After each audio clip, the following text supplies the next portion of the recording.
de la mémoire.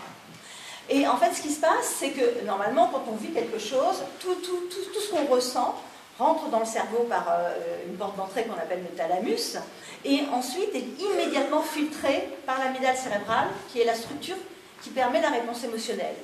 En fait, c'est un système archaïque de survie, très important, et en fait, notre système archaïque de survie ne se fie pas à nos fonctions supérieures, il se fie à une structure qui est archaïque et qui va s'allumer lors d'un danger. Ce qui fait qu'un bébé qui ne comprend rien, si on s'approche de lui et qu'on le met en danger, il va s'allumer, sa structure va s'allumer, même s'il ne comprend rien. Cette structure donc s'allume. Et à partir du moment où tout a disjoncté, tout ce qui va se produire va rester bloqué dans cette amygdale cérébrale et ne va pas être intégré dans l'hippocampe, comme normalement ça se produit. Il y a tout un circuit d'intégration de la mémoire. Et c'est tous ces événements qui sont bloqués dans l'amygdale cérébrale, du fait de la disjonction, c'est eux qui vont être à l'origine d'une mémoire traumatique, qui est une véritable machine à remonter le temps, qui fait que que le moindre lien rappelle les violences, qu'on est confronté à nouveau à l'agresseur, ou qu'on est confronté à nouveau à la situation de violence, tout revient en flashback, en réminiscence, comme si c'était actuel. C'est-à-dire qu'on revit l'horreur pareille.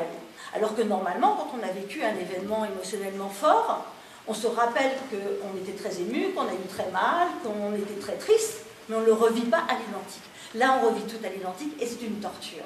Et c'est ça qui fait que la mémoire traumatique va faire que non seulement les victimes, le plus souvent, elles se battent seules, dans le silence imposé, face à des violences, mais ensuite elles vont devoir se battre seules face à cette mémoire traumatique qui est une véritable torture.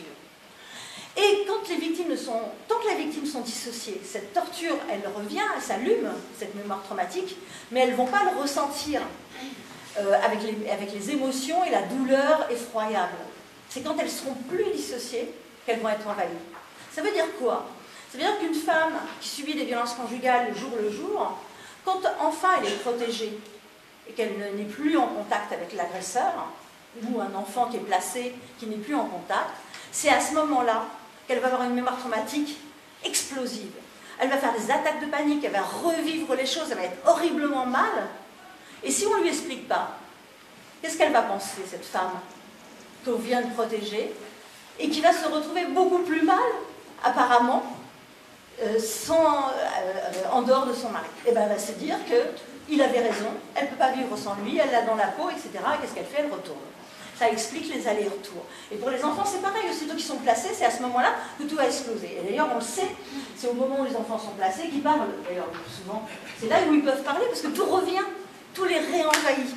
Et cette mémoire traumatique, elle fait que tout va réapparaître, et va réapparaître à l'identique, comme une machine à remonter le temps. Les émotions, les sensations, les odeurs, énormément de choses vont réapparaître.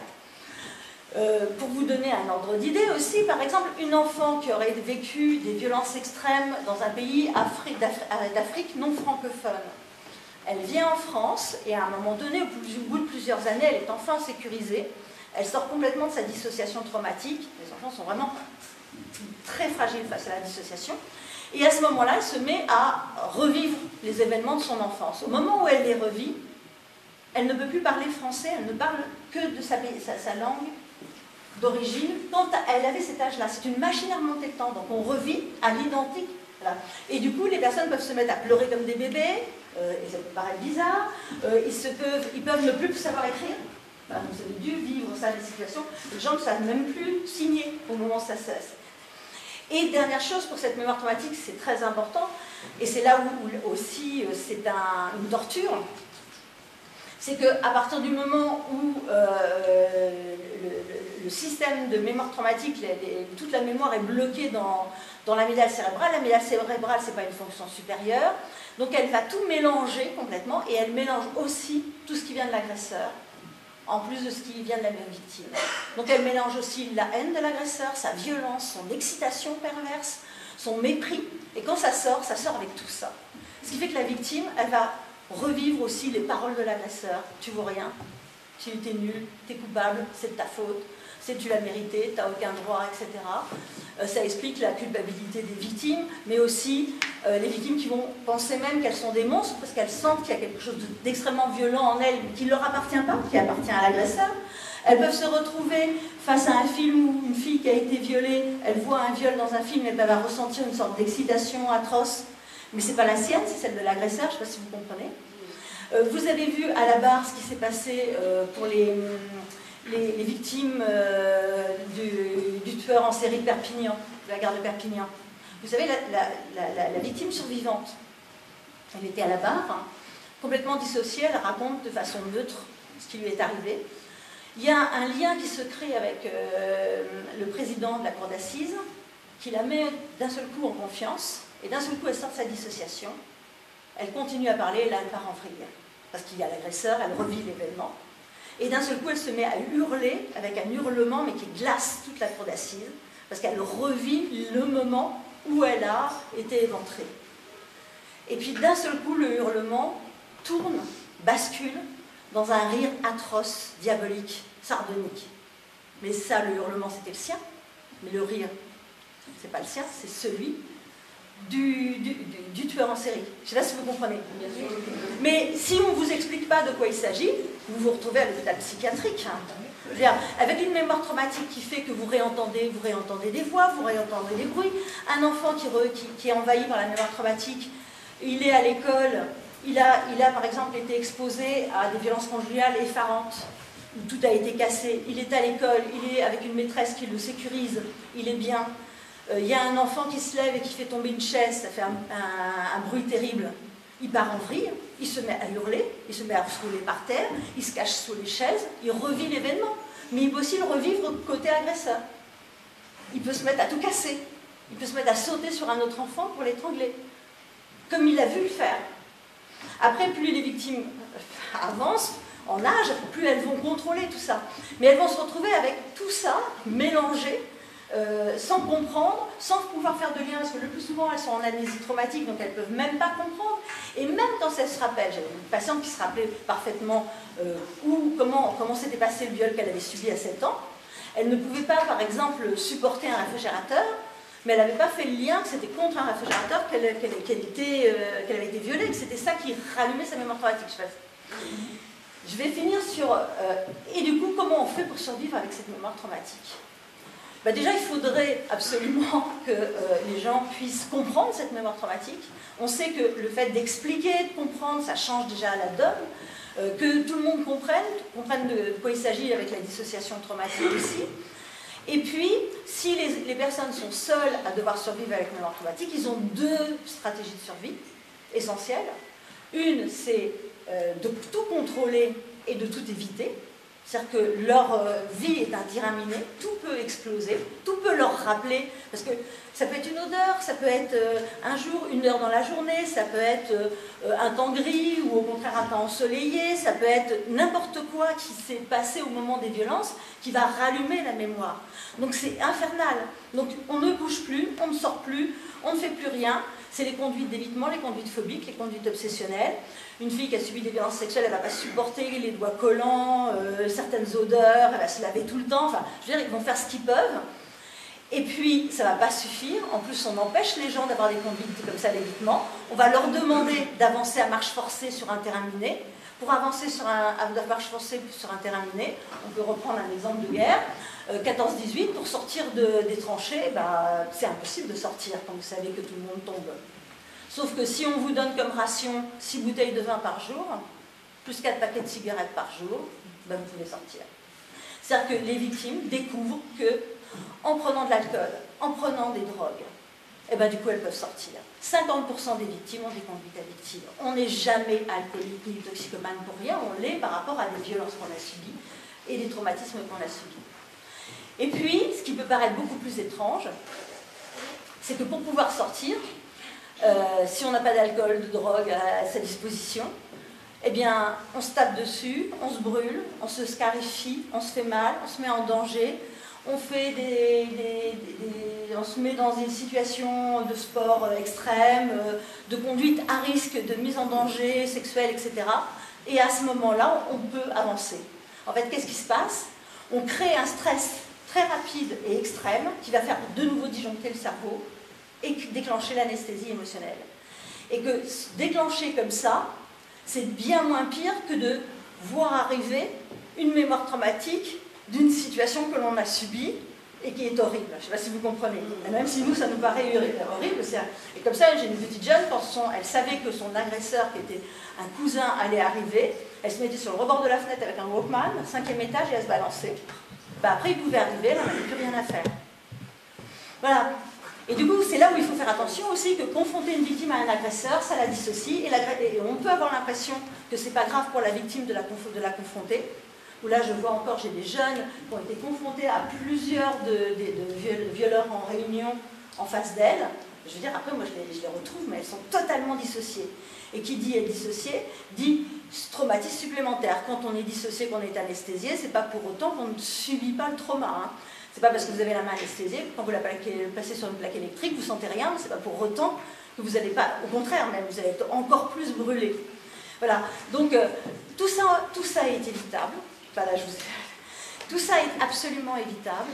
Ça explique pourquoi aussi les victimes sont 50% à avoir des épisodes de précarité aussi, peuvent vraiment avoir une vie fracassée. Je ne vous parle pas de leur sexualité, de leur vie personnelle, familiale, etc. Et que la prise en charge, ça va consister à réparer cette mémoire traumatique pour la transformer en mémoire autobiographique. C'est comme une fracture. Vous savez, on a des os longs, on se les fracture assez facilement, et du coup l'organisme est futé, il a mis en place une ostéogenèse possible. Donc l'os se répare tout seul. Mais encore faut-il le mettre en situation de se réparer, protéger le membre et réduire la fracture. Ben là c'est pareil. C'est-à-dire que si on protège une victime efficacement, si on remet les circuits en marche, si on remet le monde à l'endroit, si on refait des liens, si on sort de la sidération de départ, du blocage, si on remet les mondes à l'endroit, si on identifie ce qui appartient à la victime, ce qui appartient à l'agresseur, si on remet un peu de la justice, de l'humain dans le système, ben à ce moment-là, ça peut se réparer. Et on n'a pas besoin de médicaments. Or, actuellement, le plus souvent, on va étiqueter les personnes qui sont les plus en souffrance parce qu'elles ont des troubles psychotraumatiques. On va souvent les étiqueter psychotiques, schizophrènes, avec des psychoses maniaco-dépressives qu'elles n'ont pas. Enfin, il y a beaucoup de diagnostics erronés. On va les mettre sous des traitements très lourds qui vont les dissocier. Les électrochocs, à quoi ça sert? Ben, ça sert à déconnecter, ça sert à dissocier, ça fait une disjonction. Jusqu'à la lobotomie, comme dans Volodine Coucou. Qu'est-ce qu'on fait dans la lobotomie? Ben, en fait, on détruit l'amygdale cérébrale. En fait, on n'a pas besoin de traitement, on a besoin d'antalgiques, bien entendu, donc on peut avoir besoin de médicaments pour diminuer la douleur, la souffrance. On a besoin de médicaments qui diminuent le stress, c'est pour ça qu'on utilise, vous savez, les bêta-bloquants, vous avez dû en entendre parler. Et puis ensuite, c'est vraiment le fait de pouvoir informer les personnes, faire de la psychoéducation, faire une psychothérapie, réexpliquer les choses, les accompagner, remettre du sens dans tout ça. Et puis, je vous dis, il faut que tout le monde remette du sens et remette de la vérité, de la justice. Et ça, c'est le problème, c'est que nous, ce qu'on a vu dans notre enquête qu'on a faite avec le soutien de l'UNICEF sur l'impact des violences sexuelles de l'enfance à l'âge adulte, on a vu que, en fait, les victimes de violences sexuelles qui avaient eu accès à la justice, ça augmentait le risque suicidaire de façon importante. C'est-à-dire que ça les retraumatise. Et ça, c'est pas possible. Et ça, il faut les protéger. Et nous, on lutte aussi pour une meilleure protection, un meilleur accompagnement, pour éviter plein de situations à risque. Donc ça, si ça vous intéresse, j'en ai apporté quelques-uns, mais ils sont téléchargeables sur le site. Et puis, je vous ai apporté des documents, parce que les victimes, quand on leur a demandé de quoi elles avaient le plus besoin, elles nous ont demandé d'informations. Parce qu'en fait, savoir tout ce que je viens de vous expliquer, c'est du coup remettre du sens, remettre de la justice, remettre de la vérité. Les victimes peuvent se dire que c'est pas elles qui sont tarées, c'est pas elles qui sont folles, c'est pas elles qui ont tout faux. Dernière chose, une des conduites dissociantes les plus efficaces, des conduites, alors je vous ai dit les conduites dissociantes, c'est les conduites pour s'anesthésier, c'est alcool, drogue, conduite à risque, et une des conduites dissociantes les plus efficaces, c'est aussi d'exercer des violences sur autrui. C'est-à-dire que si vous exercez des violences, vous créez un stress extrême, vous pouvez disjoncter en faisant sauter l'autre à votre place. Un peu comme si vous avez un terrain miné, vous êtes avancé la personne pour qu'elle saute. Donc en fait, c'est comme ça qu'on reproduit de la violence. Mais ça veut dire que si on avait protégé les enfants, si on les avait pris en charge, ils ne seraient pas devenus violents non plus, et ils n'auraient pas exercé toutes ces violences-là. Donc du coup, on peut faire quelque chose, mais il ne faut pas laisser les gens agir comme ça. Et le propre des conduites dissociantes, c'est d'être addictives. C'est-à-dire du coup, puisqu'elles font générer des productions de cocktails morphine, kétamine, avec aussi une dépendance. Et du coup, plus la personne va exercer des violences, plus elle va aussi développer des conduites addictives et une mémoire traumatique des violences qu'elle a exercées qui vont aussi l'allumer continuellement. Et aussi mettre en face d'une victime un agresseur, c'est prendre le risque que la victime se retraumatise en face de l'agresseur, et c'est prendre aussi le risque que l'agresseur s'allume face à la victime, avec un allumage de sa mémoire traumatique, de ce qu'il a fait. Donc, il est envahi par ce qu'il a fait, donc il peut avoir envie de passer là. Et il est envahi aussi par la victime, dont il voudra se débarrasser aussi en agissant. Enfin, ça après, je le développe, mais c'est aussi un facteur de risque. Donc, du coup, la connaissance de toutes ces dimensions-là est vraiment essentielle. Et ce que j'espère, c'est que vraiment, il y ait une formation, c'est ce qu'on demande, hein, une formation de tous les professionnels, une information, et puis qu'on continue à lutter tous ensemble contre toutes les violences, dont les violences même celles qui peuvent paraître les plus, vous savez, comme ce qu'on appelle les violences dites éducatives, châtiment corporel, qui ont un impact psychotraumatique, qui n'ont aucune vertu éducative, qui vont entraîner des troubles du comportement, typiquement, je finirai là-dessus, mais parce que c'est intéressant à comprendre, c'est-à-dire qu'un enfant, on sait que les violences démarrent un peu avant 2 ans, les violences éducatives. Un enfant, il touche un objet dit précieux qu'on a laissé à sa portée, ce qu'on n'aurait pas dû faire. Il prend cet objet-là, il le fait tomber, il y a des cris autour de lui, il y a un des parents qui lui donne une tape, qui lui fait mal, hein, parce que les violences, le châtiment corporel, le but c'est de faire mal. Voilà. Il lui fait mal, l'enfant pleure, se roule par terre, il a mal, et puis voilà. Et puis après, et la personne, en même temps qu'elle a tapé, elle a crié non très fort. Et après, cet enfant-là, on va le trouver qui fait des caprices, parce que je veux dire, il va être dans n'importe quel endroit, et puis aussitôt que quelqu'un va lui dire non, il va se rouler par terre. Mais pourquoi il se roule par terre? Pas pour faire un caprice, parce qu'il a une mémoire traumatique de la première situation qu'il a vécue. Je sais pas si vous comprenez.